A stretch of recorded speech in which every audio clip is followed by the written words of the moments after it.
We're doing really well. Really well, yeah. How did you decide to reopen Alcatraz? Can you walk us through that decision? Did I say what? To reopen Alcatraz, how will you use it? How did you come up with the idea? Well, I guess I was supposed to be a movie maker. We started with the movie making and we'll end. I mean, it represents something very strong, very powerful in terms of law and order. Our country needs law and order. Alcatraz is, I would say, the ultimate, right? Alcatraz, Sing Sing and Alcatraz, the movies. But it's right now a museum, believe it or not. A lot of people go there. It housed the most violent criminals in the world, and nobody ever escaped. One person almost got there, but they, as you know the story, they found his clothing rather badly ripped up. And it was a lot of shark bites, a lot of problems.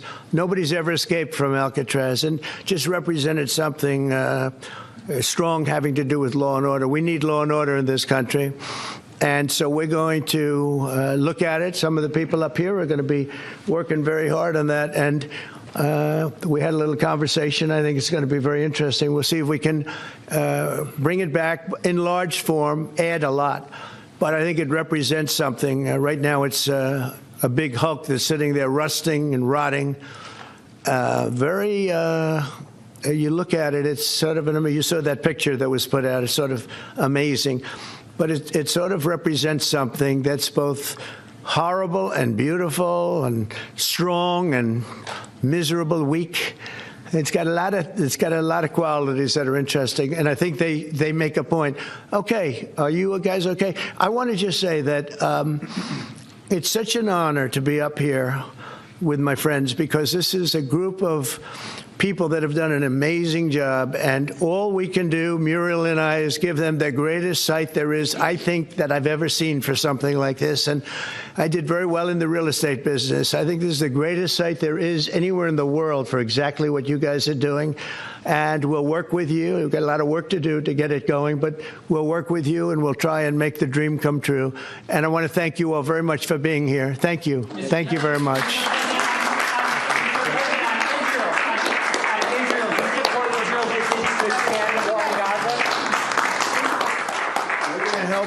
We're going to help the people of Gaza get some food. People are starving, and we're going to help them get some food. A lot of people are making it very, very bad. If you look, Hamas is making it impossible because they're taking everything that's brought in. But we're going to help the people of Gaza because they're being treated very badly by Hamas. Thank you very much, everybody. Thank you, So you've been listening to President Trump speak about some of the latest developments coming to Washington, D.C. Specifically, 2027 NFL draft is going to happen on the National Mall. That draft is expected to bring about 1 million people to the National Mall in the nation's capital.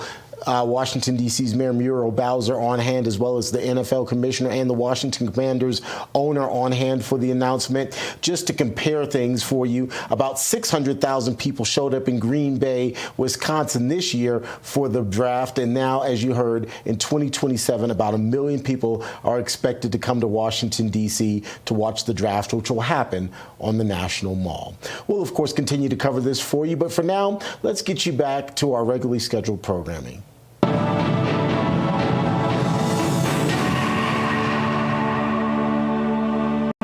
Has just begun. This is Human Events with Jack Posobiec. Now it's time for everyone to understand what America First truly means. Welcome to the Second American Revolution. Ladies and gentlemen, welcome aboard today's edition of Human Events Daily, here live from a cloudy Washington, D.C. Today is May 5th, 2025, Anno Domini. We are here on an incredible, auspicious occasion, going into what's shaping up to be a fantastically huge week for world politics. President Trump just finishing up a press conference there, impromptu press conference, as he does in the Oval Office. I want to welcome in all of our listeners on the Salem Radio Network in Hour 3 of Charlie Kirk, as well as everyone watching along on Real America's Voice. And by the way, huge shout out to the Rumble live chat as well as the Getter live chat. Now, we don't always give you guys as much love, but It's always here, right from the bottom of my heart. The email, of course, if you want to send your comments, questions, concerns, complaints, 1776 at humanevents.com, 1776 at humanevents.com. Huge guest. He was honestly just you guys just said you wanted him so much more on the program. So we said, fine, we'll bring him on. We just on the other day on the program.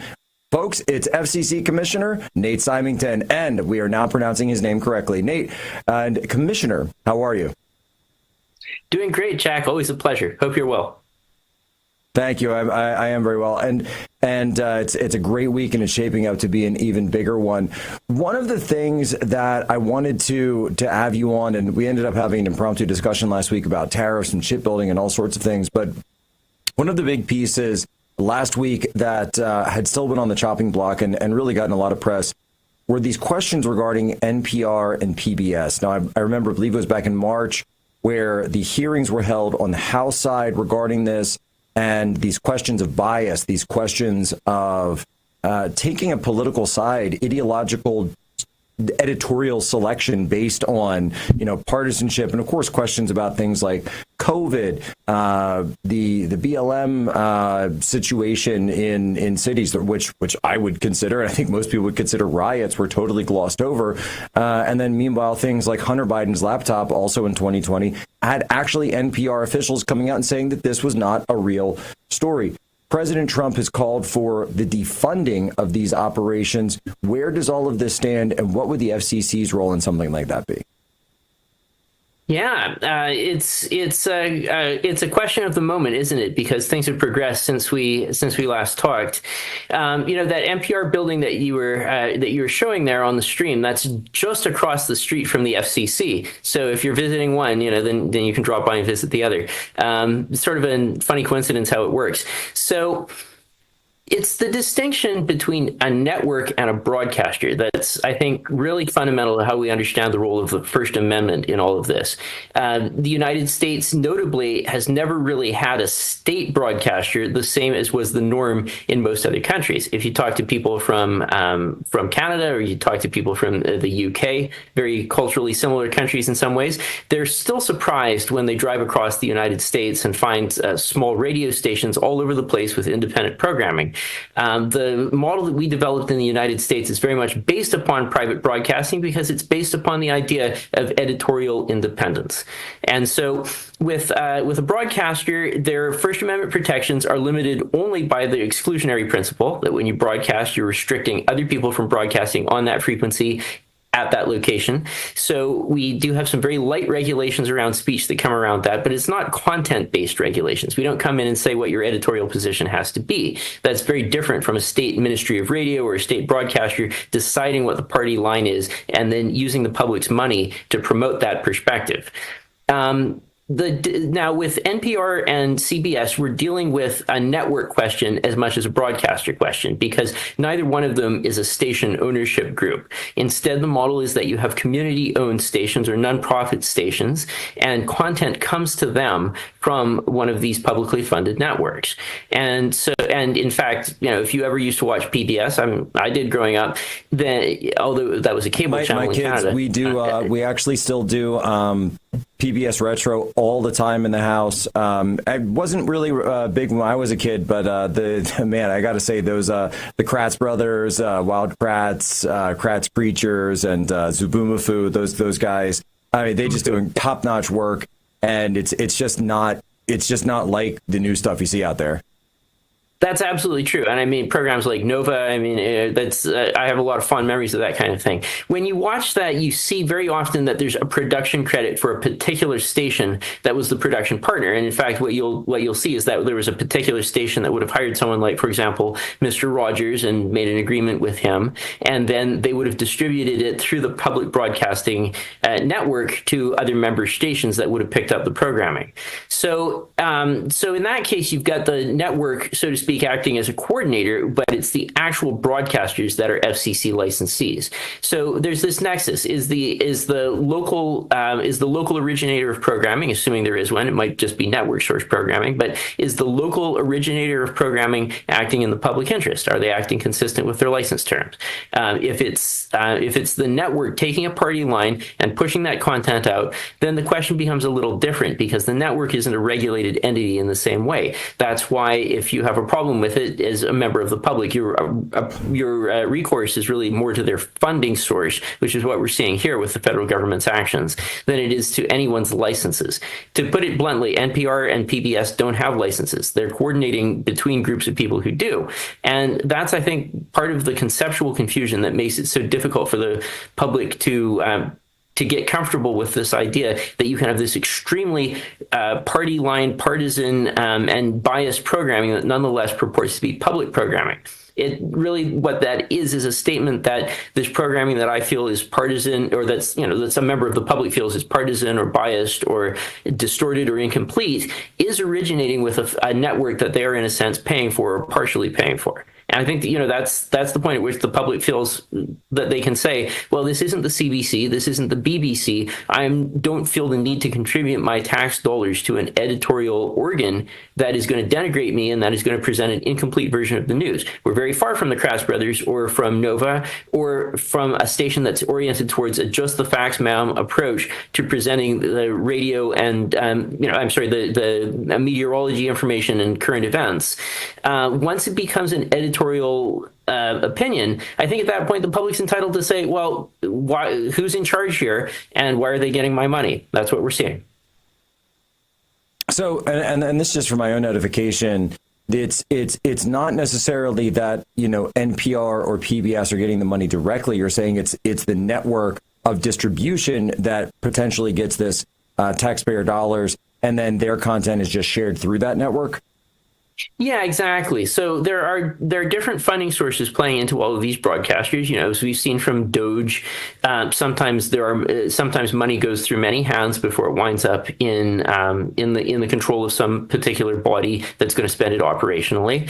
Of course, with PBS, we all know that some of their funding also comes from viewers like you, as they like to say, and some stations really are, primarily community-funded enterprises, and that subscribe to the network because that's what the community wants. It's freedom of speech like any other. If you want to consume that kind of thing, that's your freedom too. But the real question is who's paying for it and why are we paying for it? And has it been captured by a relatively small and inbred clique of people who have a particular view about this, intellectually inbred view of this, and who are using the good name of the United States government to launder what is really just their private and perhaps not very widely shared opinions.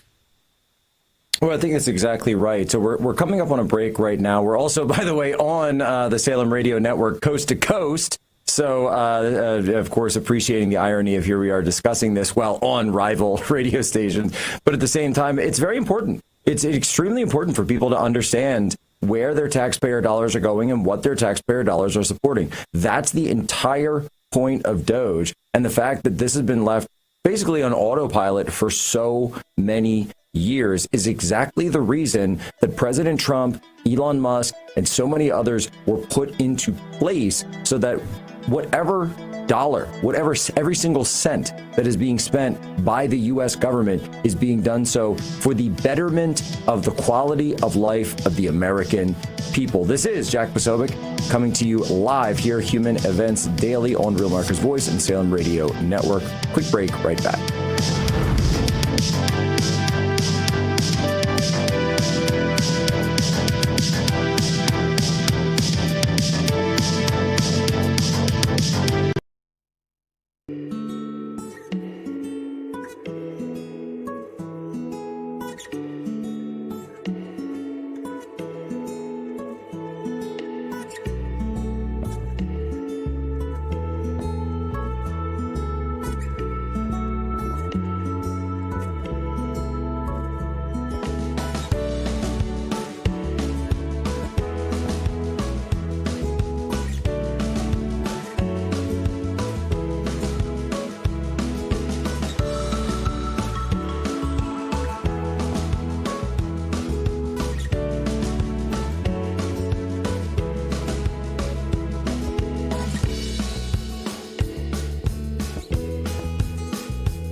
Welcome back to this Real America's Voice news break. I'm Terrence Bates. We appreciate you being here with us. Over the years, the United States is going to be the center of the sporting world. Not only is soccer's World Cup coming to the United States, so are the Olympics. And just today, we learned from President Trump that the 2027 NFL Draft will happen at the National Mall in Washington, D.C. The NFL's commissioner, along with the mayor of Washington, D.C., and the president and owner of the Washington Commanders joined the president in the Oval Office for the announcement earlier. Mr. President, thank you very much. We wouldn't be here without you. Thank you for your leadership in terms of the stadium, and now, what a great day for Washington. I mean, to host the NFL Draft in 2027 on the Mall. I believe we'll get over 1 million people, and it's going to be an amazing day, and it'll showcase what Washington's all about, but it'll also showcase what our country's all about. Washington is the gateway city to our country, and it'll be an amazing day, and we can't wait to get started. Again, as you heard, about 1 million people are expected to descend on Washington, D.C., the nation's capital, for the 2027 NFL Draft. Just to put that into comparison, this year during the draft in Green Bay, Wisconsin, about 600,000 people showed up, so it should be a larger crowd there in the nation's capital. Meantime, dominoes continue to fall after President Trump rescinded New York Congresswoman Elise Stefanik's nomination to be the U.S. ambassador to the United Nations. Now, Stefanik says that she is strongly considering a run to be governor of New York. The 40-year-old six-term congresswoman was asked to step aside after being tapped to represent the United States in the United Nations in order to return to Congress to bolster the thin GOP majority in the House. Meantime, President Trump has now tapped former National Security Advisor and Florida Congressman Mike Waltz to be UN ambassador. Plus, White House Deputy Chief of Staff Stephen Miller is now said to be the front-runner to replace Waltz as National Security Advisor as well. That's a quick check of your headlines. I'm Terrence Bates.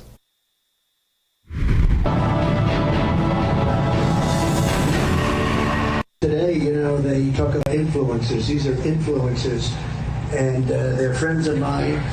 Jack Posobiec. Where's Jack? Jack, he's done a great job.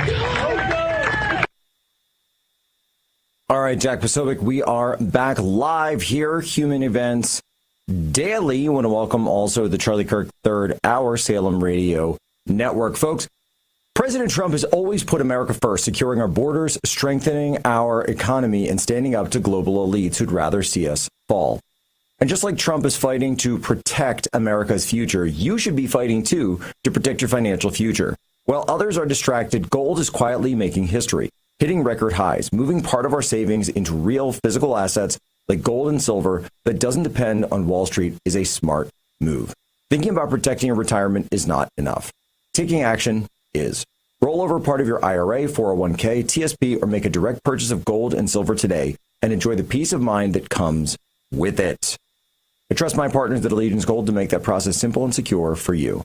Call them now at 844-577-POSO. That's 844-577-7676. Or visit protectwithposo.com. That's 844-577-POSO, 844-577-7676, or protectwithposo.com, and get a free gold coin on qualified investment. America is worth protecting, and so is everything you've worked for. We're on with Commissioner Nate Symington of the FCC, and he's walking us through the complex ways in which PBS and NPR are actually funded. People think they get direct government funding. That's not how it works. And so this is something where, and Commissioner, thank you again so much for your time and being on the show. And I'm sure you can imagine that pretty much everyone in conservative media has been blasted by NPR. This show host is definitely one of them. But we've got an email in here from Dan in Rochester, and I want to read it. He says, Poso, I love Commissioner Symington on the show, but I don't understand how woke programming sneaks into the news and sneaks onto my kids' TV. I know Trump wants this to end, but I'm worried they'll find a loophole. Fight. So what would you say to Dan in Rochester? Well, first of all, is that Rochester, New York, Rochester, Minnesota? I ask because I got married in Rochester, New York. Got a lot of fond memories of that place. I will have to double check. On here it just says Rochester. Well, yeah, I guess he only wrote Rochester in the email, so we don't really have a way to dig it out. No worries. So as far as woke programming coming into kids shows, just coming into the airwaves generally, it's a tough situation because editorial independence in media is First Amendment protected. And while some of this is very obnoxious, the flip side of it is that in the United States, there's always been independent conservative media that has a real chance to function. I mean, all the way back in the 60s when JFK was going after the independent conservative talk radio stations.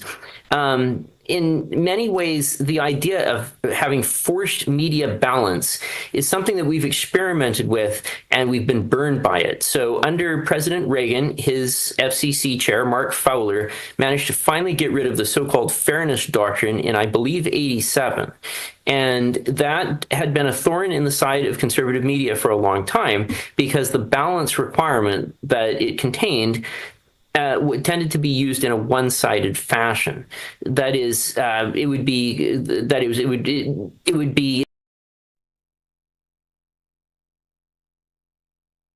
censorship in the last 8 years.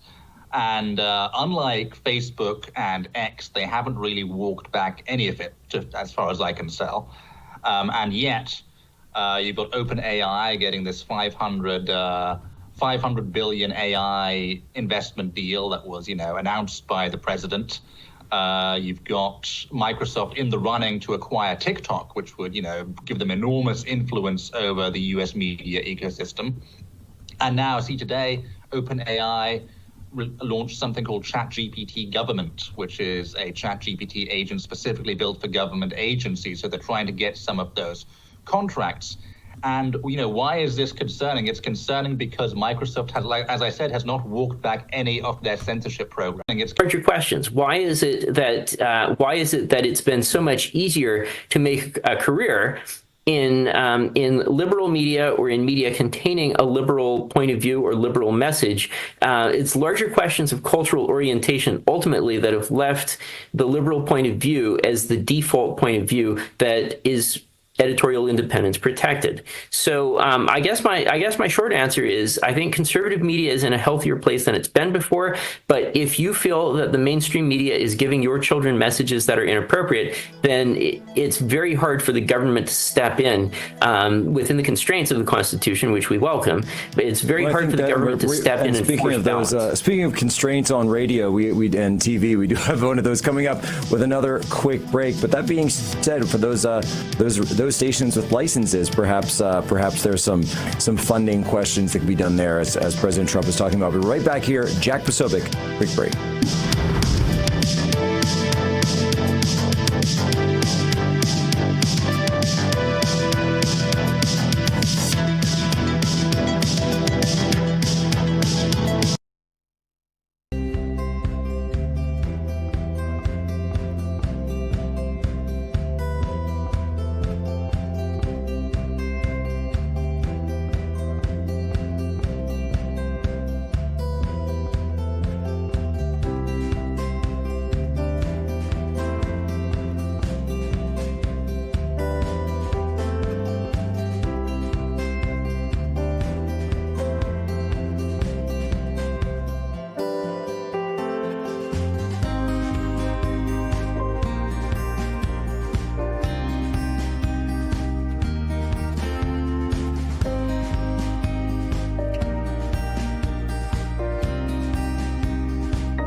Welcome back to this Real America's Voice news break. I'm Terrence Bates. It is back to work on Capitol Hill when it comes to that so-called one big beautiful bill. House Speaker Mike Johnson says progress is being made and he's pushing his Republican colleagues to get the measure passed within the next few weeks. Over the last week, 7 of our 11 committees of jurisdiction got their pieces of that big, beautiful bill done. And so we have 4 committees yet to go, and then we push it back through the Budget Committee to merge it all together and send it to the Senate. It will send stability out there to the markets, the bond market, the stock market. It will allow job creators and innovators and entrepreneurs to know that their tax rates are stabilized and permanent going forward so they can plan accordingly. And it will be like jet fuel to the economy. So, and by the way, will prevent the largest tax increase in U.S. history, which is what would happen by default at the end of this year. Failure is not an option here. Congressional Republicans have set a tentative goal of having the funding bill passed in both the House and Senate and on President Trump's desk by the 4th of July. However, Speaker Johnson says he'd like to see it signed, sealed, and delivered even before then. Well, President Trump has one eye on Hollywood, and he's trying to help that group out.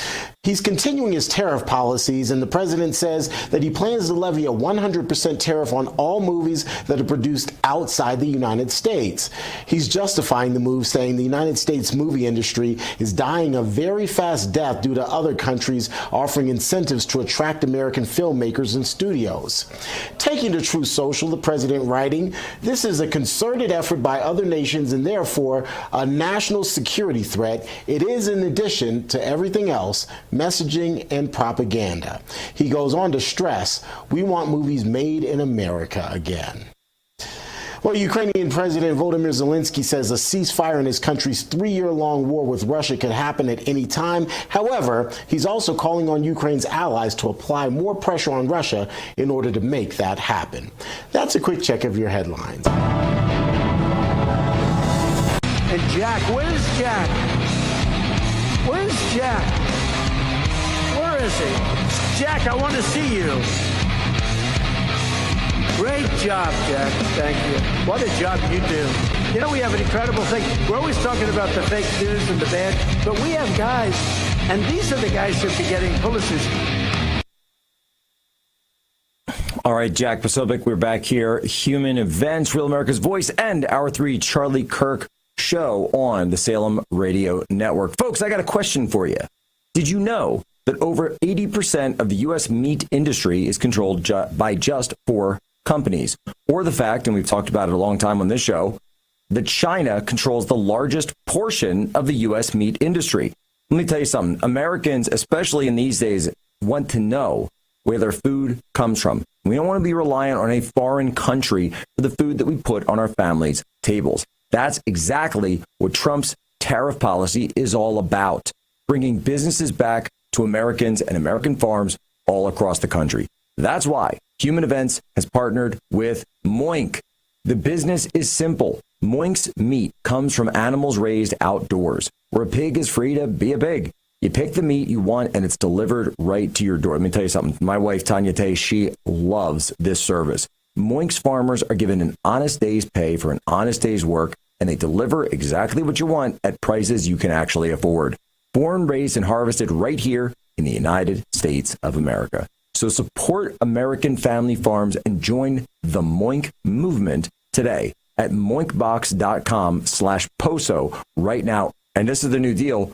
Free wings for life when you join. The best wings you'll ever taste for free, but this is a limited time only. Spelled MOINK moinkbox.com/poso. That's moinkbox.com/poso. We just got our latest Moink Box in right before Easter, and I got to tell you, that thing was gone within a couple of nights in my house, because we got me and we got two growing boys, and you're going to love it just as much as we do. And you know something, dirty little secret, Tanya Tay loves it too. Moinkbox.com/post. We're back on with FCC Commissioner Nate Symington. We're talking about these questions and really heady issues about public funding for broadcasting, but also the importance of the First Amendment. And Commissioner, I guess the question that I would have to ask then, that a lot of people are coming in with, there's always sort of this talk about, there's this I think, belief that the FCC can just pull licenses, or we're pulling your license, and I'm sure there's a bit more of a process to it than that. But when President Trump is saying that he wants the funding to be cut off to these organizations, and I get that it's indirect funding, what tools are in the toolbox to get to the point where President Trump wants the American taxpayer dollars not going to these left-wing causes? Yeah, well, there are definitely sources of direct funding that you can directly reach, and that's obviously within the discretion of the executive branch, unless Congress has specifically told the president that he can't. And that's not the case here. So as far as direct funding, that's relatively easy to touch. As far as indirect funding, that's a really interesting question, because as we are seeing, there are huge networks of indirect funding that pour from one place to another place, and we've the news says, I haven't looked into it myself, but the news was saying that there was a colossal slush fund discovered by Doge recently that had been spent on wildly discretionary things, just on parties. Until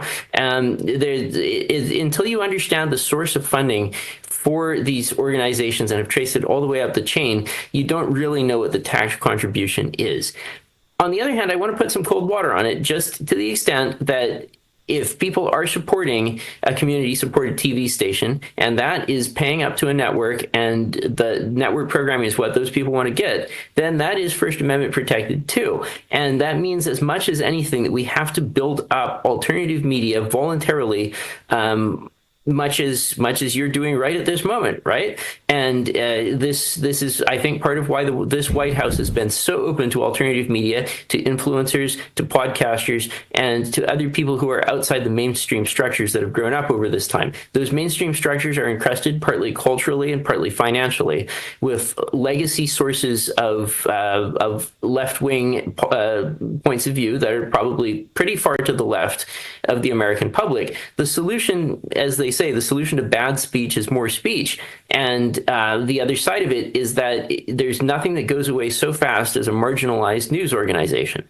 It doesn't have to be political marginalization. A lot of local newspapers just died for lack of interest. They were sort of killed off by Craigslist because they were being kept afloat by the classifieds. And then when someone provided classifieds on a cheaper basis, that was online, that was the end of it. And if it can happen to them, it can happen to anyone. It just took a single strike in the 60s to kill the International Herald Tribune. That's sometimes it's just a matter of people walking away and saying, "No, having worked in, having worked in, I actually, got started in radio in Philadelphia as just at the intern level, and then doing sales and stuff. And when you see the margins and the budgets at some of this, it is very tight. And so you pull some source of funding and it immediately pops off. However, I've got to ask, and we've got to get into it, because I saw that you had written on this, and 60 Minutes had the former vice president on recently with a clip talking about it. And so we're going to get into I want to shift gears a little bit from PBS to CBS. Guys, let's play that clip of Kamala Harris on CBS 60 Minutes. But it seems that Prime Minister Netanyahu is not listening. Well, Bill, the work that we have done has resulted in a number of movements in that region by Israel that were very much prompted by or a result of many things, including our advocacy for what needs to happen in the region. But it seems that Prime Minister Netanyahu is not listening. We're not going to stop pursuing what is necessary for the United States to be clear about where we stand on the need for this war to end. So, Commissioner, obviously this has gone 10 times viral online. It's the content of a lawsuit. What are the issues here from your perspective, and the issues going forward for really just our country from the president's perspective? Absolutely. So, you know how I was talking about the importance of editorial independence? And in a broadcast production context, obviously, you're going to leave something on the cutting room floor. No one airs all the footage that they shoot unless it's a live show. That said, there's a longstanding FCC practice that while we don't scrutinize the truth of what's said on TV, we do scrutinize the honesty of the presentation of facts on TV. So this is an important distinction. Here's how I'd like to frame it. If a presidential candidate, for example, were to say, the sun will rise in the West before I sign that bill, then that's one statement. If you cut it so it's just him saying the sun will rise in the West, then he sounds nuts, right? Obviously, that's a misleading presentation, even though it's also an accurate presentation. So the mere fact of a major political figure saying something makes it inherently newsworthy. And if you just honestly cover it, then there's no way to go wrong. However, if you take someone's answer and you distort it, you make it confusing, you make it the opposite of what they said or totally different from what they said, then you are no longer actually engaged in reporting. You're splicing things together to create an interview that never happened. So the FCC is a longstanding concept that the airwaves are a public trust. They belong to the American people, and you have to use them if you have a broadcasting license in the public interest. So if a broadcaster participates in creating a distorted record of a newsworthy event, then they could possibly be within FCC's concept of broadcast news distortion. This was invented back, I think, in the 60s, when some broadcasters staged misleading automotive accidents using crash test dummies and such in order to make cars look more dangerous than they really were. Obviously, the auto companies sued, and that's where we get this doctrine from. But we haven't had a case on this in about 30 years, because usually when people complain about it, they complain about the statements being made rather than the means of presentation by the broadcaster. What I think is very interesting about this is that the complaint that we got on this topic highlighted that specific point, that it was the broadcaster's presentation of remarks that actually happened that was misleading, and that's why there is, at least in potential, broadcaster liability here. That's why there's a case. And, by the way, I want to give a shout out to the great Maze Moore, who put that all together, and I think just really created so much of a firestorm to be able to show point by point all of these changes and alterations that were made. You had a piece up in the National Pulse as well as co-authored with Gavin Wax about one potential option that TV stations could use, or potentially that the FCC could even use, to fight back against this. Yeah, Jack. So the economics of how broadcasters, networks, cable channels, cable systems all work together are very obscure to the public, even to people who really follow media. In fact, they're sometimes even obscure to the FCC because they're not necessarily reported to us. There might be even non-disclosure provisions so that the broadcasters, the ones that we regulate, can't tell us about them.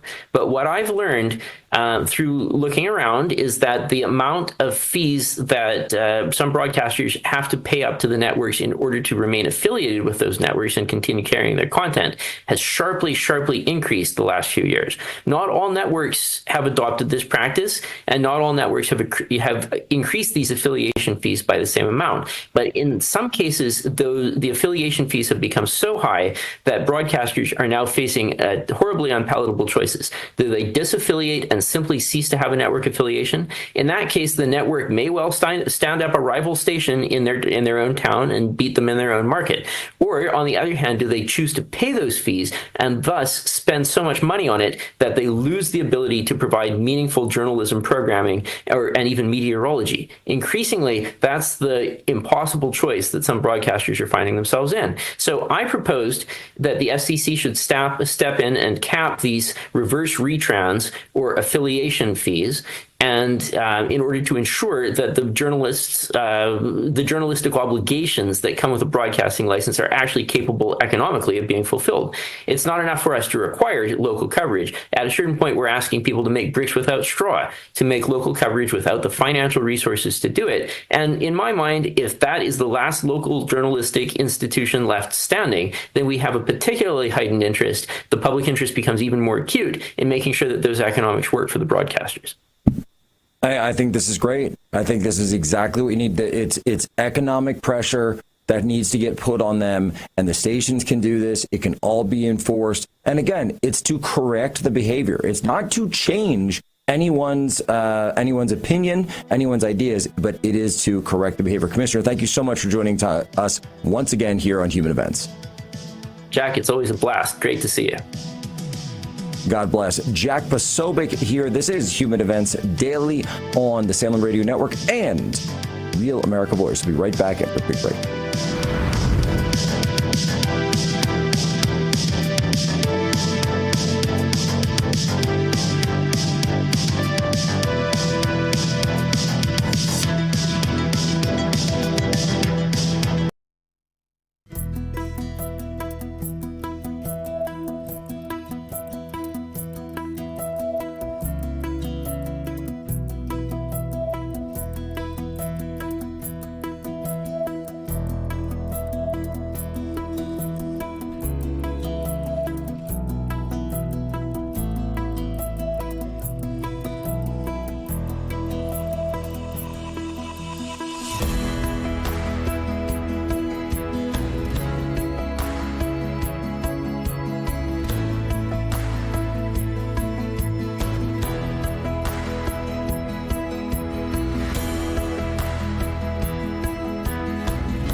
in the Vatican City are sizing each other up ahead of the vote to pick the next pope. And while there are no official candidates just yet, a few names are emerging as the top contender. Fox News' Alex Hogan has more from London.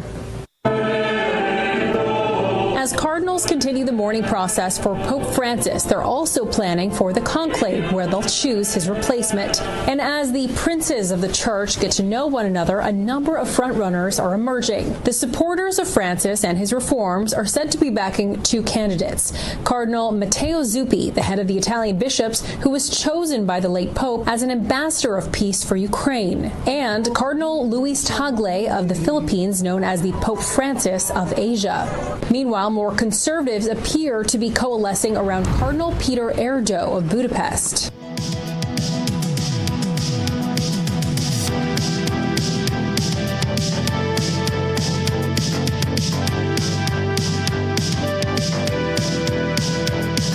When I'm working long hours, I'm always listening to Human Events with Jack Posobiec. All right, Jack Posobiec back live here, Human Events Daily, Real America's Voice, and the Salem Radio Network. For you guys listening on Salem, though, that is not a blurry vision or out of focus. It's a little bit rainy, a little bit cloudy in Washington, D.C., so we've got our shot of the White House up, but it's got some rain on it there.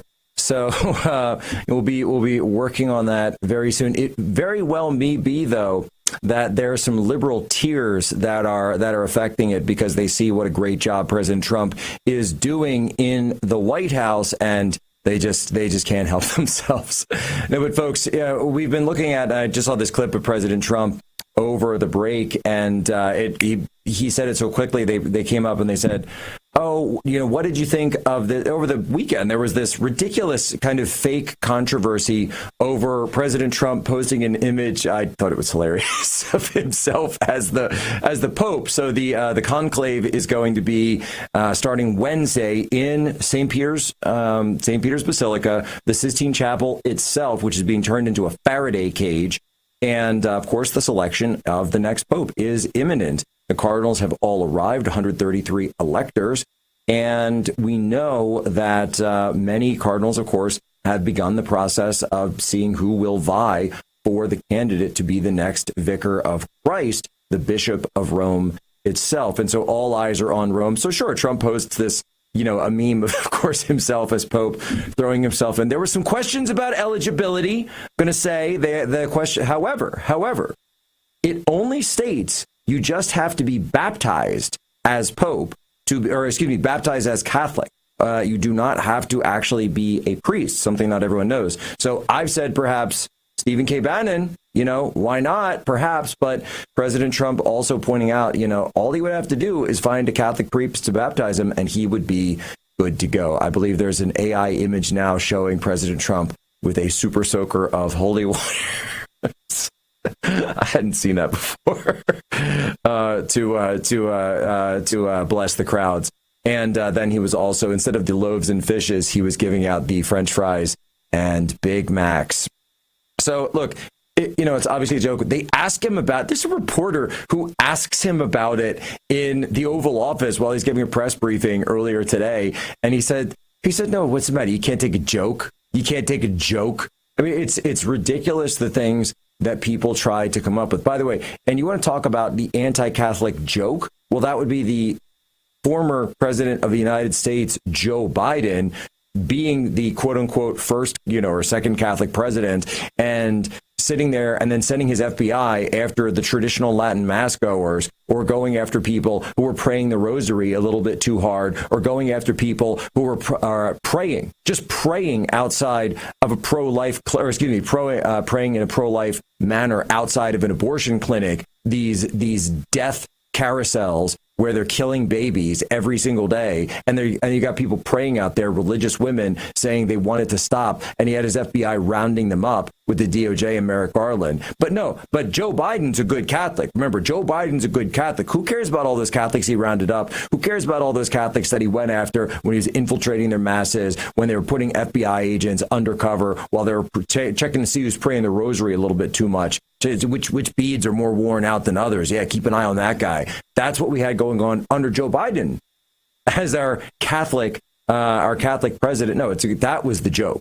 Okay, that was the joke. That was offensive. And Kamala Harris and so many others making horrific remarks about Catholics time and time again. And so, we bear no observances whatsoever to any of that. And that's why they lost, by the way. And it isn't just because of losing the Catholic vote, which they did in swing states like Pennsylvania, where my brother and I were going up and down the highways and byways to every single Latin mass that we could find. We even went to a Polish mass and many, of course, just the English masses, wherever we could find Catholics in Pennsylvania. So many people did this in Michigan. So many people did this in Wisconsin as well. And it's really come out that this has been one of the major swings in the 2024 election. So the choice of the next pope, it's going to be huge. I'll put it this way.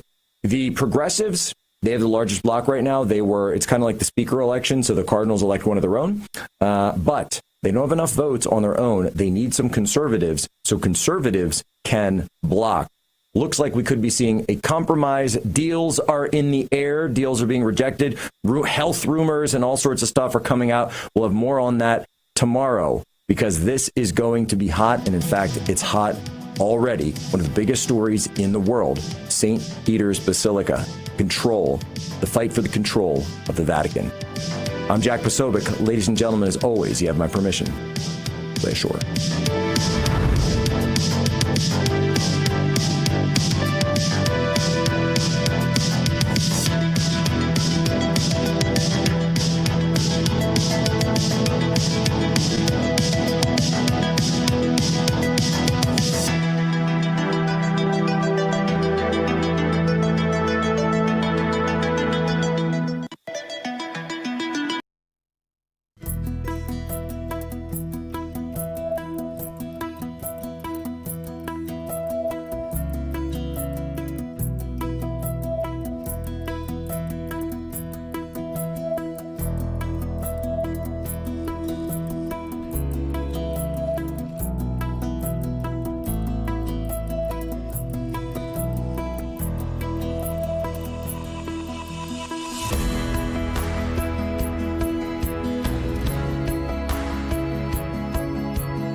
Voice family. Are you on Getter yet? No? What are you waiting for? It's free. It's uncensored. And it's where all the biggest voices in conservative media are speaking out. Download the Getter app right now. This is America's Voice Live. And welcome to America's Voice Live. I'm Steve Gruber. The pulse of the people. We need somebody that's going to hear the people's voice. The truth the mainstream won't touch. This guy is, by definition, a globalist. And the stories that matter. Rav's own Ben Berquam. Right up over this hill, we got an armed cartel. I see him.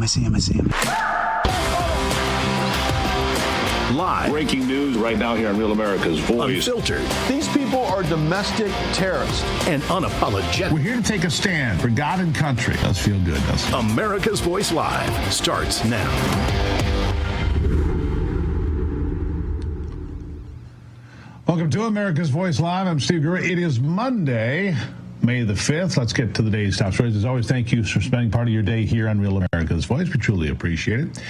Houthi terrorists have claimed responsibility for a missile attack at the Israeli airport over the weekend. Israeli Prime Minister Benjamin Netanyahu has vowed a forceful response and has echoed President Trump's comments in regards to who is directing these attacks. Details on that coming up also. In order to revamp the American movie industry, President Trump recently announced a 100% tariff on movies made outside of the country and coming in. Will this give more incentive to make more movies in the United States? We'll find out. We'll discuss that today as well. And then later, House Republicans now working toward President Trump's call for one big, beautiful bill to not only fix the economy, but also to extend tax cuts and to weed out Biden-era policies crippling this country. All of that coming up with a member of Congress. So stick around for that. We'll start here today. The truth will set you free. At least that's what we're told. The truth will set you free, unless, of course, you're Anthony Fauci. And then the truth might put you behind bars for an extended period of time, depending on what our National Intelligence Department finds in the coming months to support the entire psyop known as the COVID pandemic. That's right. The biggest cover-up in modern history is getting blown up. I'm talking about the origins of COVID-19. And it is exactly what I told you in the early days of the disease and ever since. This was a lab leak. It came from Wuhan, China. In case you missed it, the White House has given its COVID-19 webpage a complete makeover, confirming what we already knew to be true. The virus has shut down the world, killed millions, destroyed a generation of mental health, and tanked economies. It didn't come from some bat soup or a wet market fairy tale. No, sir. It came from a lab in Wuhan, China, and the evidence is all there, and it will be laid out soon. Here's National Intelligence Director Tulsi Gabbard with the latest. To see but haven't, COVID and its origins.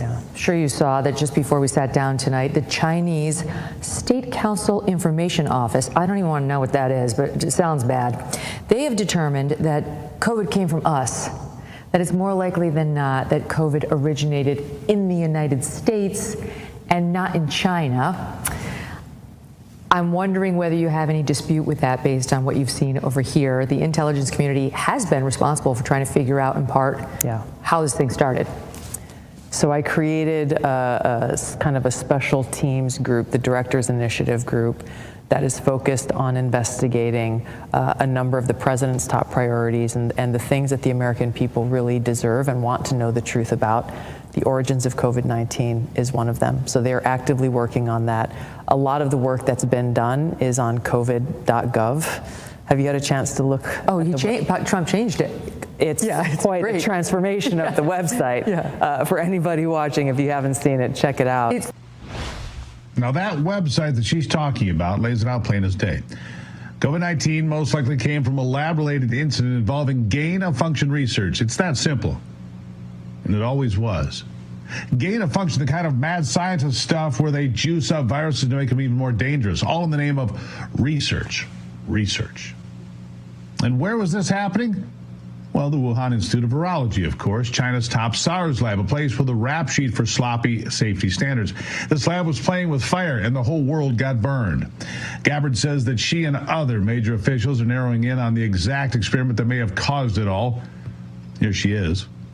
But the thing that we are working with Jay Bhattacharya, the new NIH director, on with, as well as Secretary Kennedy, is looking at the gain-of-function research that in the case of the Wuhan lab, as well as many of these other biolabs around the world, was actually U.S. funded and leads to this dangerous kind of research that in many examples has resulted in either a pandemic or some other major health crisis. Well, let me ask you specifically, because we already know that EcoHealth Alliance was partnering with this Wuhan lab to do gain-of-function research. That's right. We just have never been able to have somebody say, and it was that exact experiment that led to this COVID bug.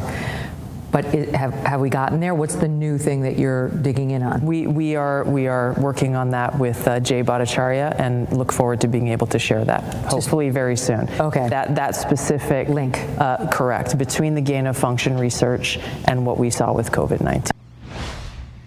So the National Institutes of Health is now led by the Dr. Jay Bhattacharya, working hand in hand with Tulsi on all of this, but he says we need more transparency from someone else. Here's Dr. Jay.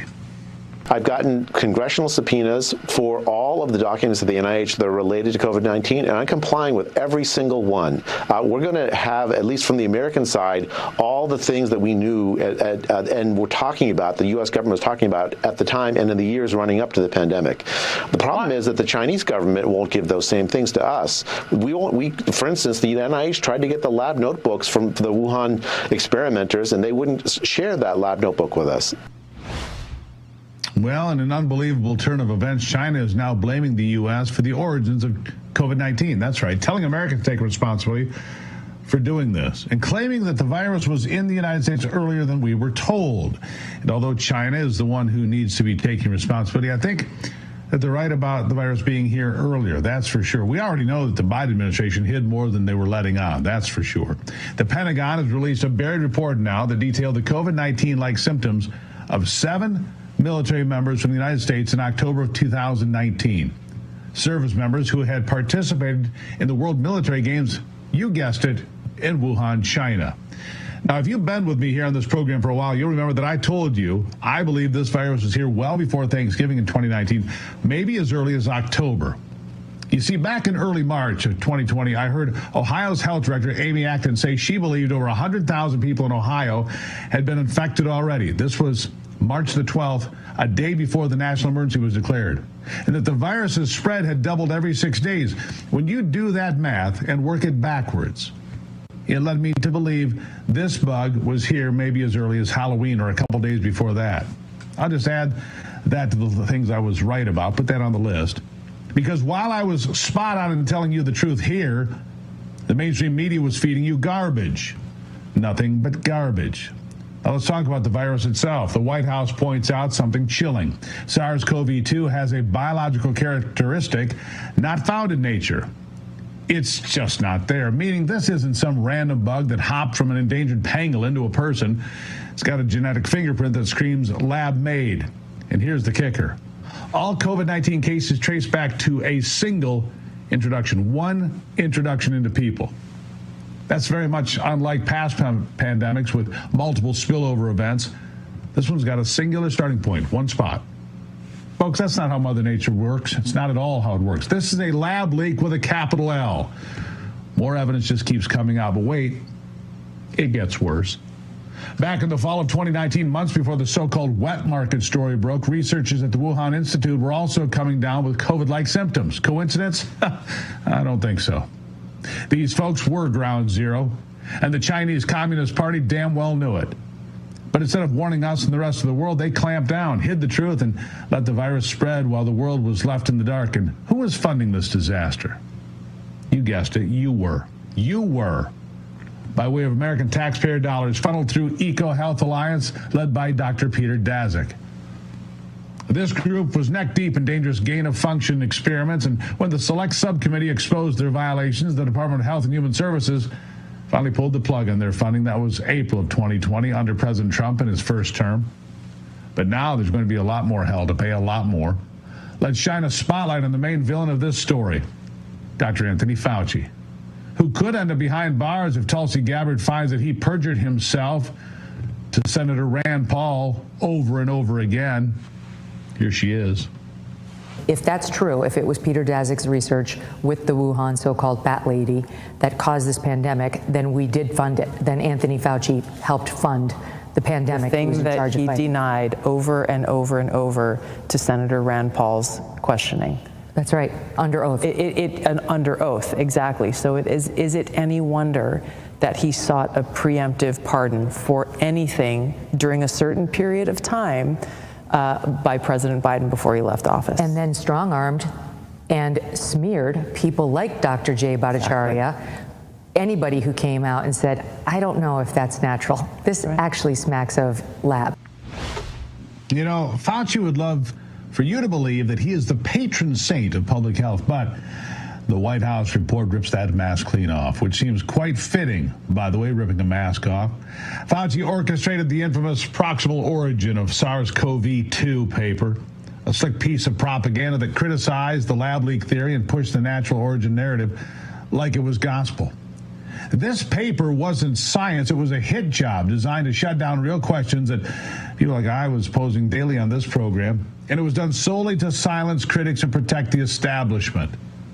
The White House report doesn't top with just Fauci's offenses. It calls out the World Health Organization for caving to the Chinese Communist Party, putting Beijing's political interests over global health. The WHO's pandemic treaty was just another globalist scheme that could have hurt America. That was the point. Another section to the COVID website, an expose of the Biden administration's censorship machine laid out so no one forgets what they did to us, to people like me and you. They colluded with big tech to silence anyone daring to question the official narrative, that gospel, including the lab leak theory. That's not science, folks. That's tyranny. President Trump has been sounding the alarm since 2020 because he knew the virus came from Wuhan, and he wasn't afraid to say so. Neither was I, even when the fake news media called him xenophobic and anyone else that echoed those same sentiments. Now he gets to say, I told you so in grand fashion. His administration's new website, replacing the useless COVID.gov, is a transparency at its finest. A confirmation of what we all knew. We all knew it to be true at some point. It lays out 5 ironclad points. The virus's unnatural traits, the single point of introduction, Wuhan's shady labs, sick researchers, and the lack of any natural origin evidence at all. If there was proof it came from a market, don't you think we'd have seen it by now? Exactly. So here we are, America. The truth is out, thanks to President Trump and the White House. The lab leak isn't a theory. It's the most likely commonsensical explanation, backed by science, logic, and, like I said, good old-fashioned common sense. And according to Tulsi, soon we'll know for sure, but this isn't just about pointing fingers, it's about accountability. We need to overhaul how we oversee gain-of-function research. No more playing God with viruses. Tulsi addressed that, too. Here she is. This gain-of-function research is happening in biolabs around the world. I got attacked, and I think you saw this. We've probably talked about it on your show before, when I warned against U.S.-funded biolabs in Ukraine when the Russia-Ukraine war kicked off for this very reason. Who knows what kinds of pathogens are in these labs, and if released, could create another COVID-like pandemic. And for that, I was called a Russian asset. You're, trumpeting Putin's talking points. All of this nonsense simply for speaking the truth and stating facts that, by the way, are still on U.S. Embassy Ukraine's website today about how the U.S. has funded these biolabs in Ukraine. But my point is, in order to prevent another COVID-like pandemic or another major health incident that could affect us in the world, we have to end this gain-of-function research and provide the evidence that shows exactly why and how it's in our best interest, the American people's best interest, to bring about an end to it. Agreed. We need to hold China accountable for unleashing this plague, and we need to make sure the Faucis and Daszaks of the world never get near a lab again. That would be guaranteed, by the way, with some real justice and a jail sentence. I wonder how many others were caught in COVID crimes that need to be brought in to answer questions. I'll keep you posted and up to date. Coming up after the break, Houthi terrorists have claimed responsibility for a missile attack over the weekend that came near Ben Gurion Airport, Israel. The Prime Minister responding to this attack. We'll talk about it after the break.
probably saw this over the weekend on Sunday in response to Israel expanding its operations in Gaza. Houthi terrorists claimed responsibility for a missile attack that hit near Israel's Ben Gurion airport.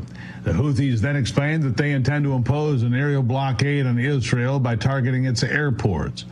Israeli Prime Minister Benjamin Netanyahu echoed President Trump's assertion that missile attacks by Yemen's Houthi terrorists are being directed by Iran and vowed a forceful response to that attack. The missile attack came just hours before Israel's Security Cabinet was due to vote on plans to expand the fighting in Gaza with a new offensive.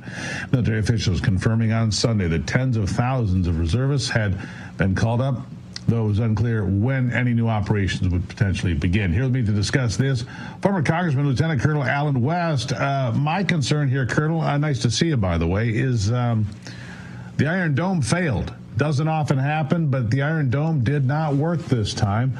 Kind of disappointing, isn't it?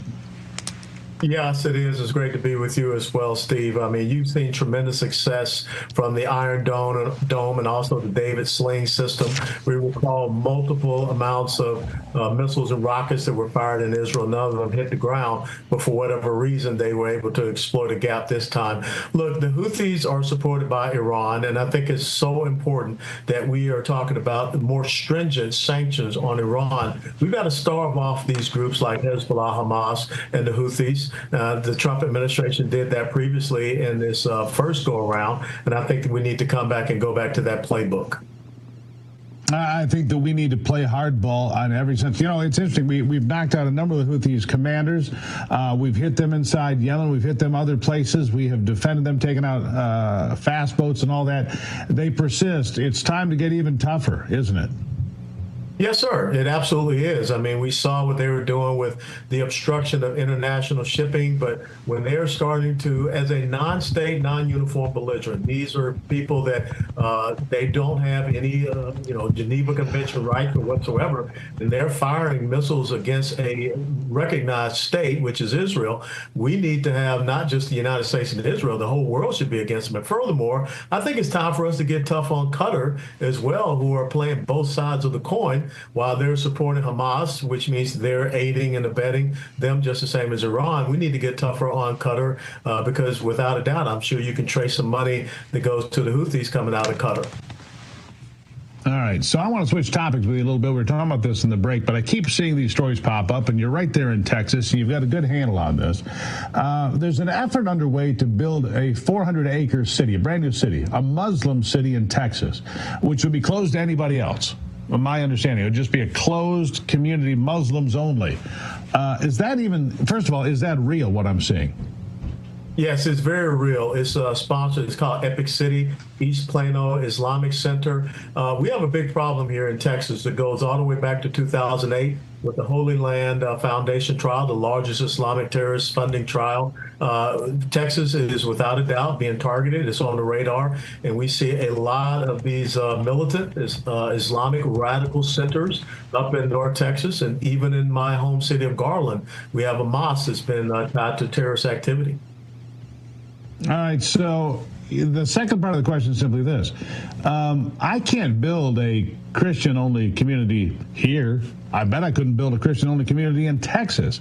It's not compatible with the United States Constitution or who we are to have a city that's closed to only this religious group, whatever that group may be. It's illegal by definition. So why is it happening, and is it going to go forward?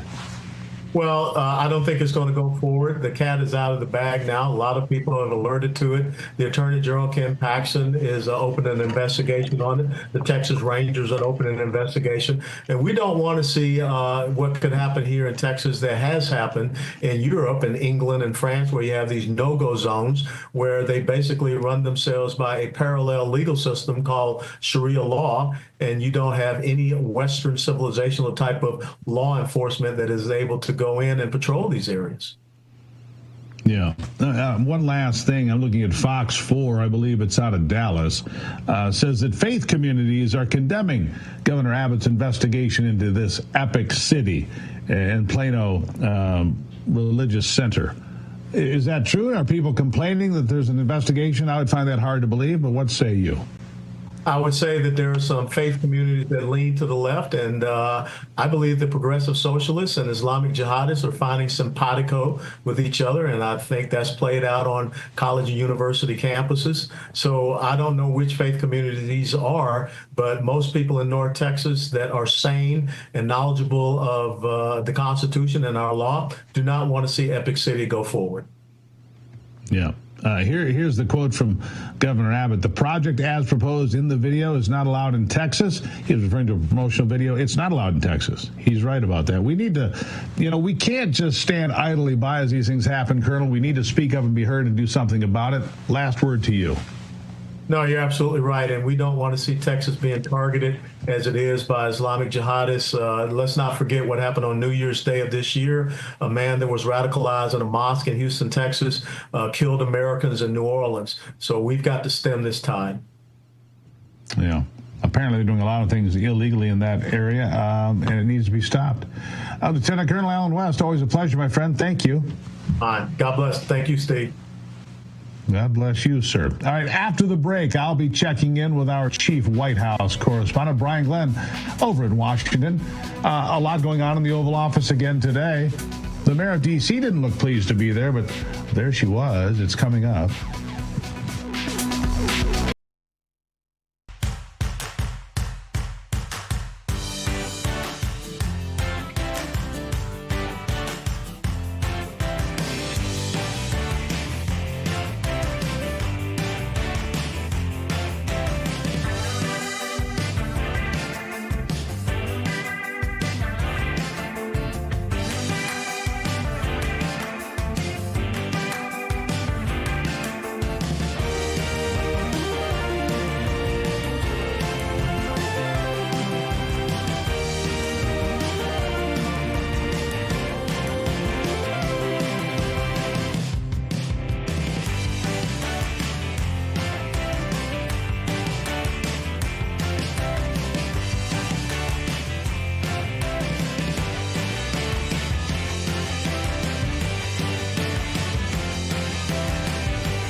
just a short time ago, President Trump announcing that Washington, D.C. will be hosting the 2027 NFL draft with the intent on holding it in the National Mall. Pretty exciting. Actually, these NFL draft events turn out, I mean, huge crowds.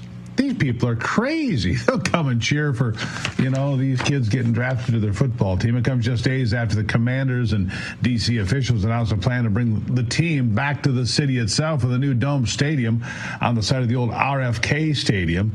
It'd be part of a massive $3.7 billion redevelopment project that would include the Dome Stadium, 6,000 homes, and an entertainment district. It sounds pretty nice. President Trump has stated on social media that a new stadium is a huge win for D.C. However, the D.C. Council will still need to approve this project. Here to discuss all of it, Chief White House Correspondent for Real America's Voice, Brian Glenn. Brian, nice to see you. This is a big deal. Hey. I don't like it so much when these municipalities pay for these stadiums, but this whole redevelopment of D.C., and look, it's our nation's capital. Let's make it nice. I'm going to kind of give this a bit of a pass. Tell me what's going on. Steve, I'm on your side of the aisle on this as well. I think it's a great thing that not only is a draft making its way to D.C. in 27. Steve, I remember when the NFL draft was like held in a banquet room at the Holiday Inn in the middle of nowhere. That's what they used to do. But now these things draw 600,000 we saw in Green Bay. This is expected to get close to 1 million here on the National Mall. I think it's a good thing. I think having the NFL have a solid presence in our nation's capital is also a great thing. I'm all around. I think this is a good event. I even was impressed somewhat by Mayor Bowser, who has been a strong supporter of the sports in D.C. If you remember, both the Wizards and the Wizards and the hockey team, the Capitals, thank you very much, were thinking about leaving downtown D.C. and they kind of renegotiated and pledged to invest in the city to keep them. So I think this is a good thing. Well, you mentioned Mayor Bowser there of D.C. I watched her in the video there. It looked like she had a case of bad gas. She looked like she was in a bad way inside the office. She has this look on her face like she's in pain. I don't know what she had for lunch, but I was a little worried about her. I did keep an eye on her. I was watching her, but I think she, for a Democrat, I think she handled herself the best that we could expect. And I will say this, and you've been in D.C. and you're coming here in a couple weeks to report from the White House. The city is a lot cleaner than it was back under Joe Biden. I'm telling you. Yeah, I'll give you that. All right, so Brian, pick up the trash. Let me ask you this. Who had a more pleasant experience in the Oval Office recently? Governor Whitmer or Mayor Bowser? Who liked it more? Well, I think Bowser loved it. I mean, Whitmer was doing this, right? I mean, she was basically hiding her face. That's right. Yeah. There is that. All right, so but the president, go ahead. No, I was just going to say, but by far, I think she enjoyed being in the Oval Office. More. All right. So what else is on Trump's agenda? Obviously, every day he's doing events like this. He never slows down. What do we got this week? Any idea what's big this week? Well, he's got an executive order coming up here. I think in a few minutes he's going to be in the Oval Office. That's closed press, but we'll see what happens there. Then he's welcoming home a citizen, a U.S. citizen. We don't have any details on that, but I would imagine it could be perhaps a hostage that was held.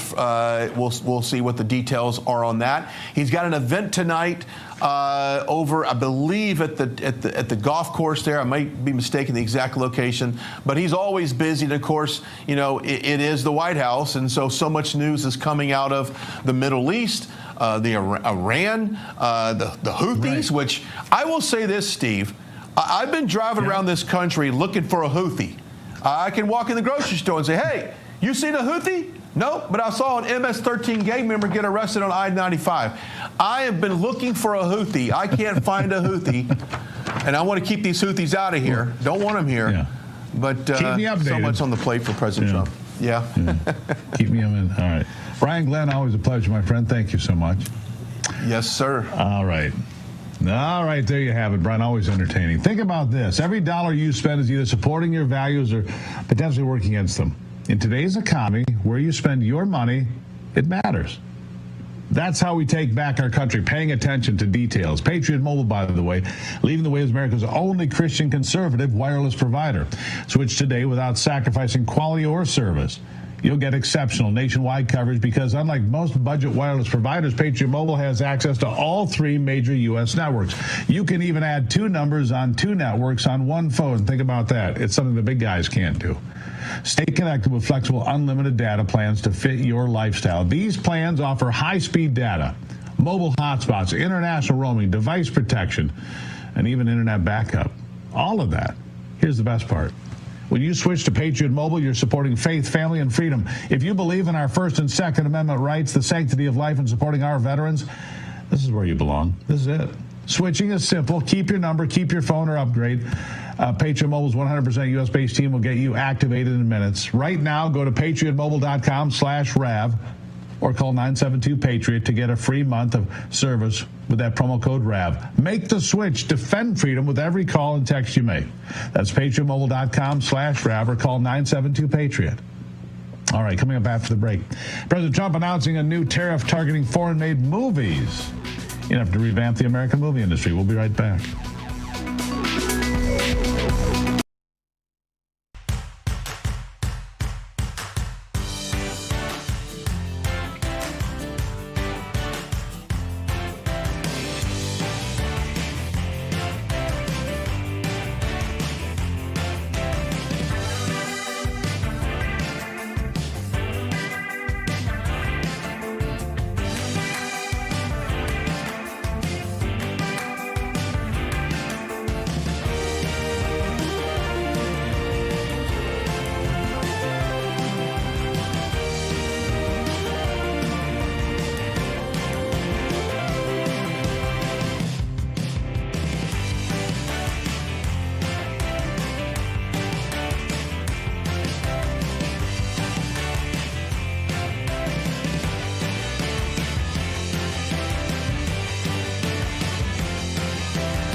Latest on tariff news sees President Trump applying tariffs apparently to foreign films now.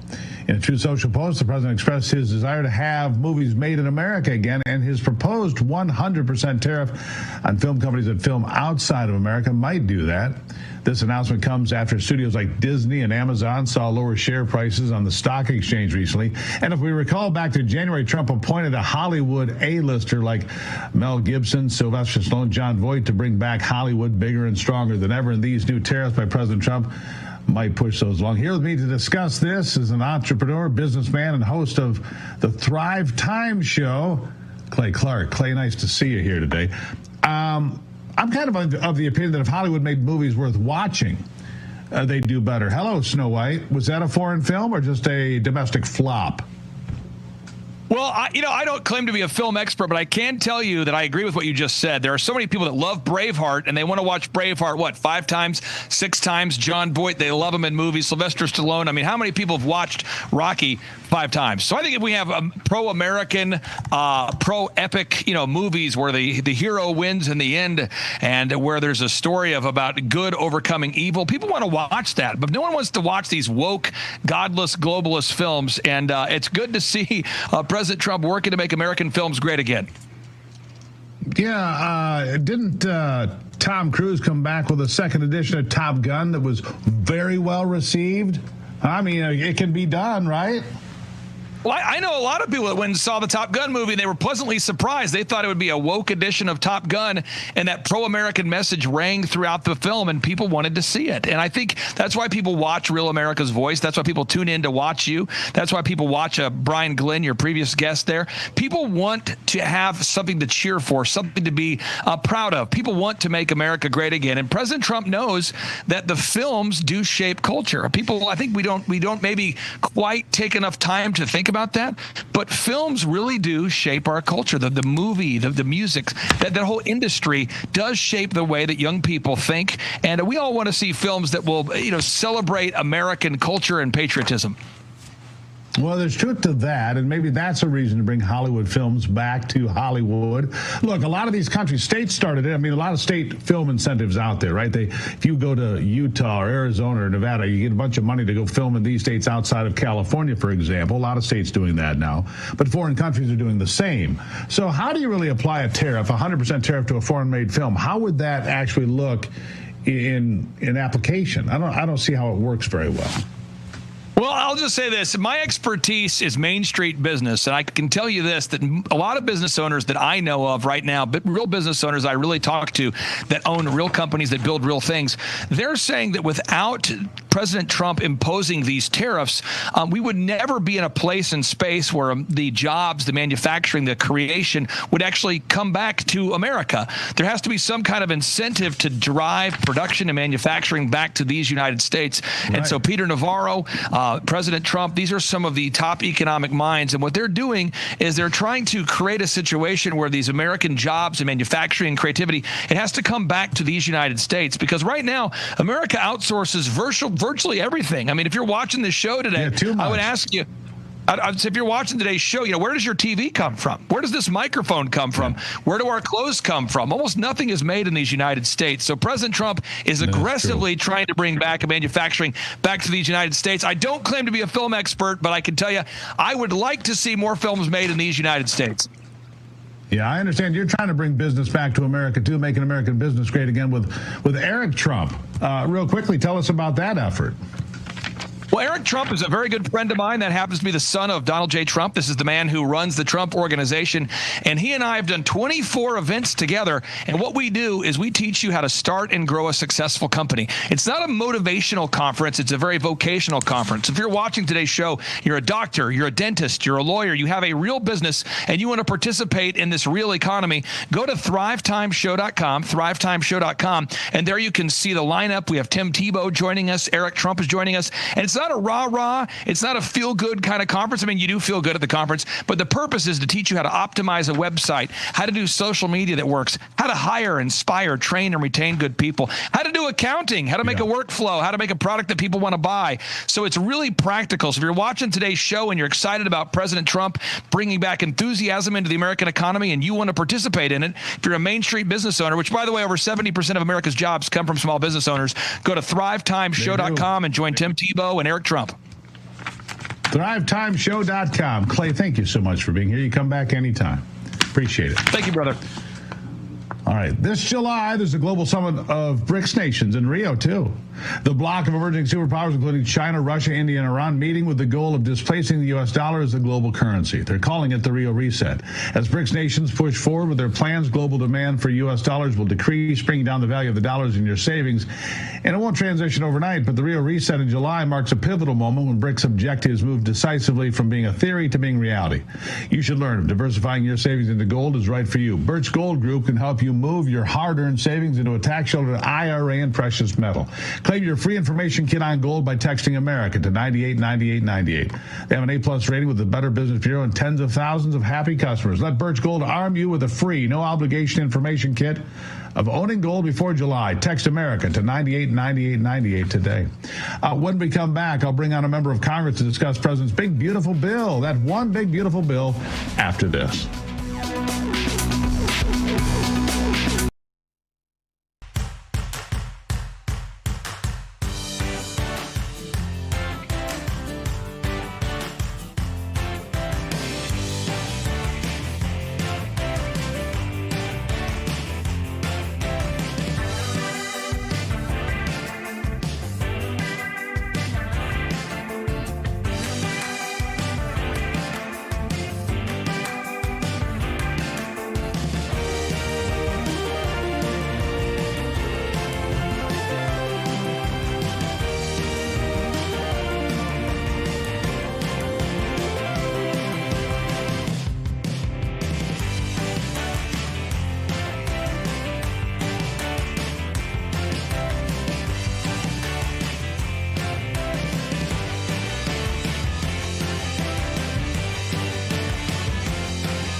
Well, House Republicans now answering President Trump's call for one big, beautiful bill that would once again deliver the largest tax cuts in history to the American people, among other things.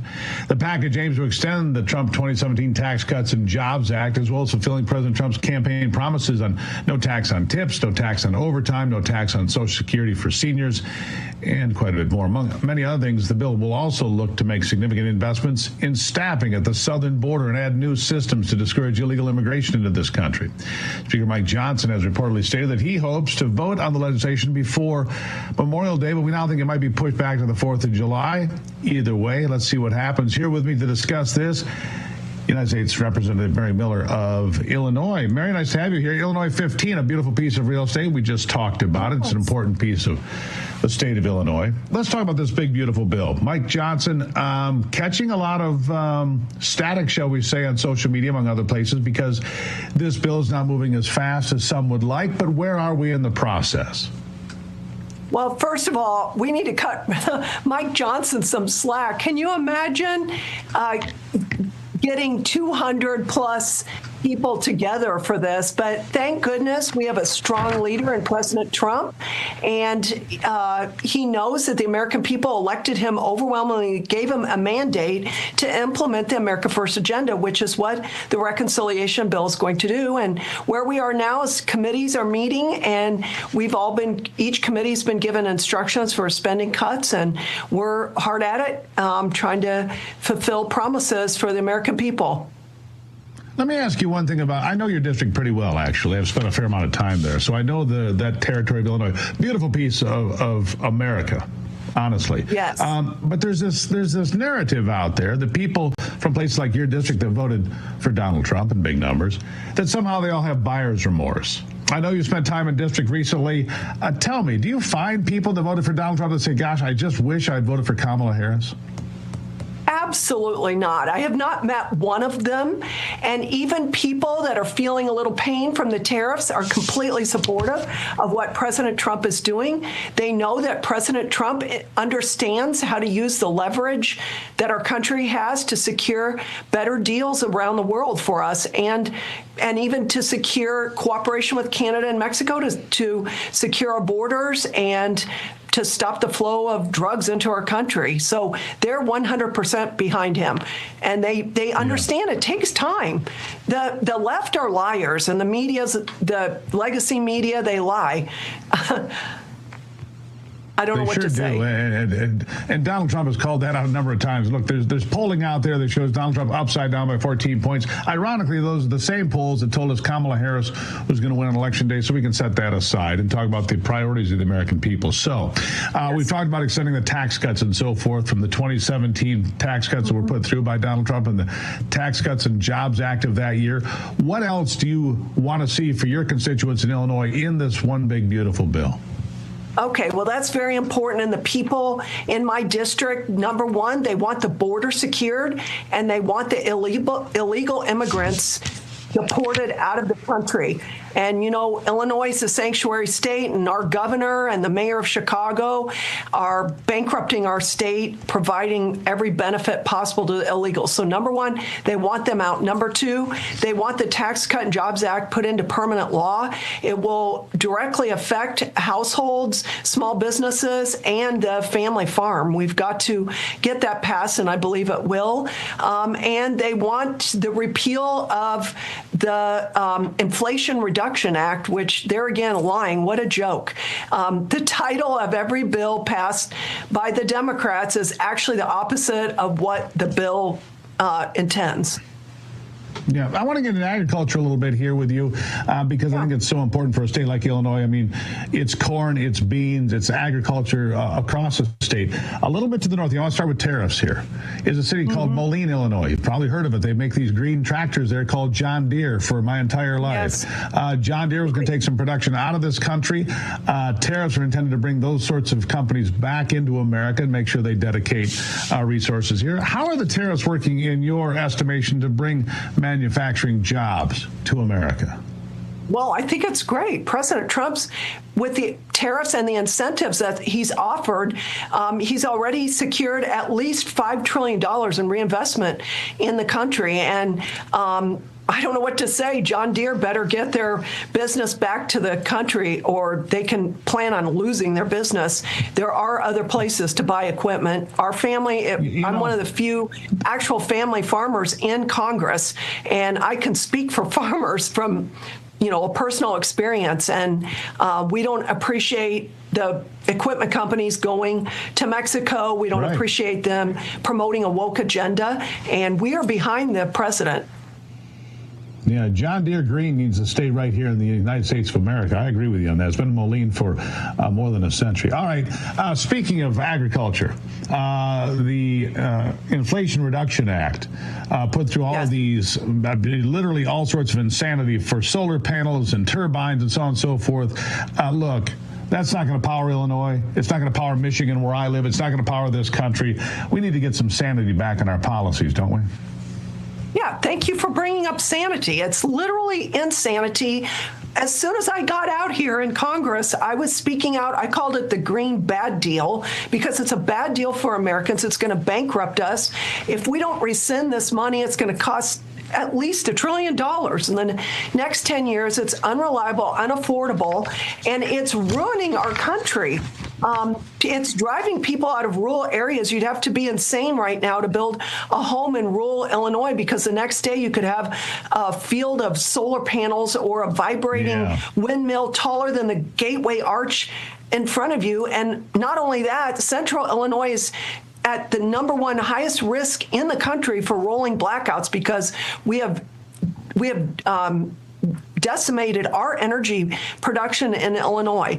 And the other thing I want to tell everybody, farmers love CO2. CO2 greens the earth. It's the miracle molecule. These people that are pushing this agenda are becoming personally wildly enriched. It's bad for Americans. Yeah, we need common sense, Congresswoman. Look, we do. CO2 is the gas of life. That's what I was taught in first grade science. The gas of life, CO2. We need more of that. Congresswoman, I appreciate you being here. You come back anytime. Thank you so much. Thank you. Bye-bye. There you have it. Mary Miller from Illinois 15 here. We'll take a break and be right back on America's Voice Live.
Well, what makes America wonderful today? We try to do this every day that we can in the hopes of putting a smile on your face and to remind you just how, well, terrific America really is. This story comes to us from Jacksonville, Florida, where bystanders sprang into action to help a mother take her two kids out of a vehicle that was being forcefully taken. The incident happened outside of a DMV office, and the mother jumped into her car after fastening her kids' seatbelts, and then suddenly a man came up and told her to get out of the car. The woman begged the offender to let her take the kids out of the back seat, but her plea fell on deaf ears as the suspect started to drive off. The mother hung onto the back seat door, and shortly afterwards, bystanders jumped in to help remove the young ones from the back seat uninjured. The suspect briefly stopped the vehicle to close the back door and swiftly drove away. But moments later, the suspect was arrested thanks to help of camera footage as well as detailed accounts from all those bystanders who helped mom in this desperate situation. You know, most people would ignore a crime in progress and would actively do everything in their power to avoid the situation, and instead just stand there and videotape with their phones too. But these good Samaritans saw an opportunity to help, and with the help of law enforcement, were able to put away this criminal. It's always good to see people willing to lend a hand, especially in moments like these, and stories like these will always support the notion of what makes America wonderful. Good job, everybody. We're proud of you. Here's your question of the day. Do you think President Trump's tariff on foreign-made movies will revamp the American film industry? Why or why not? Rowdy Cates, who needs movies?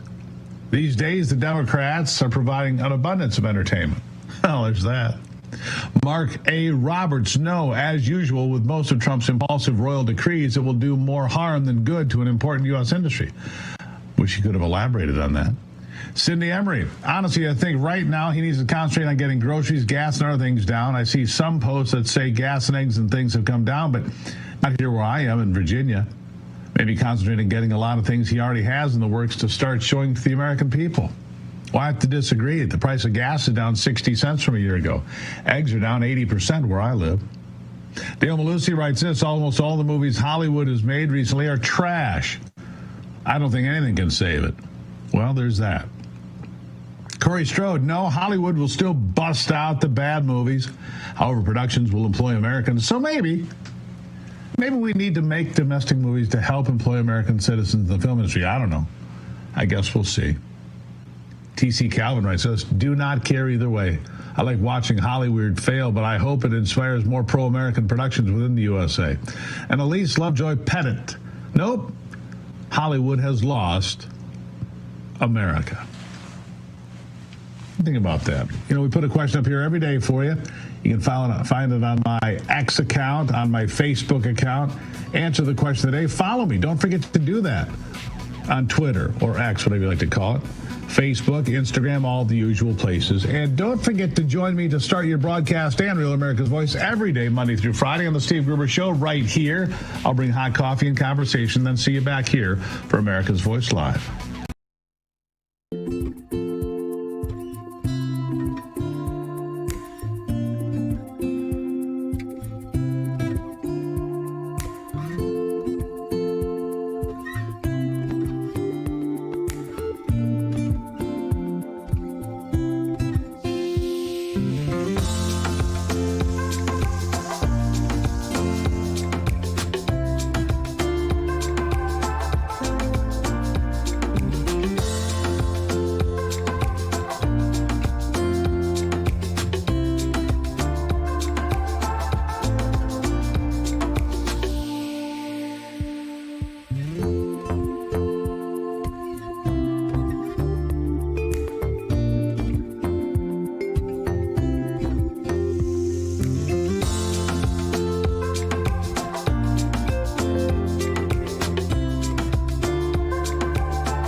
They tried to shut them up. There's no guarantee to